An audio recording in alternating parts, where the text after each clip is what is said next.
मंगला गौरी कथा। पौराणिक कथा के अनुसार एक समय की बात है। एक शहर में धर्मपाल नाम का एक व्यापारी रहता था।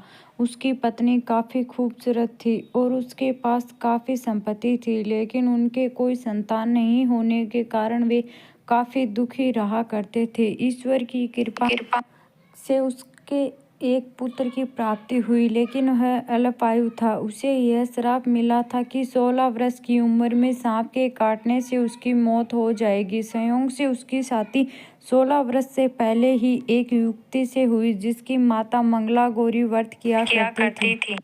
परिणाम स्वरूप उसने अपनी पुत्री के लिए एक ऐसे सुखी जीवन का आशीर्वाद प्राप्त किया था, जिसके कारण वह कभी विधवा नहीं हो सकती थी। अतः अपनी माता के इसी व्रत के प्रताप से धर्मपाल की बहू को अखंड सौभाग्य की प्राप्ति हुई। इस वजह धर्मपाल के पुत्र ने 100 साल की लंबी आयु प्राप्त की। तभी से ही मंगला गौरी व्रत की शुरुआत मानी गई। इसी कारण से सभी नवविवाहित महिलाएं इस पूजा को करती है तथा गौरी व्रत का पालन करती है और अपने लिए एक लंबी, सुखी तथा स्थायी वैवाहिक जीवन की कामना करती है। जो महिलाएं उपवास का पालन नहीं कर सकती, वे भी कम से कम पूजा तो करती ही है। इस कथा को सुनने के बाद विवाहित महिलाएं अपनी सास तथा ननद को 16 लड्डू देती है।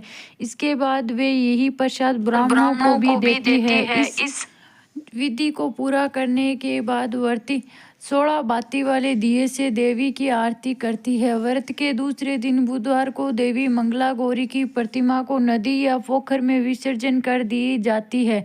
अंत में मां गौरी के सामने हाथ जोड़कर अपने समस्त अपराधों के लिए एवं पूजा में हुई भूल चूक के लिए क्षमा मांगना चाहिए। इस व्रत और पूजा को परिवार की खुशी के लिए लगातार 5 वर्षों तक किया जाता है। अतः शास्त्रों के अनुसार यह मंगला गौरी व्रत नियमों के अनुसार करने से मनुष्य के वैवाहिक सुख में बढ़ोतरी होकर पुत्र पौत्रादि भी अपना जीवन सुख पूर्वक गुजारते हैं। ऐसी इस व्रत की महिमा है।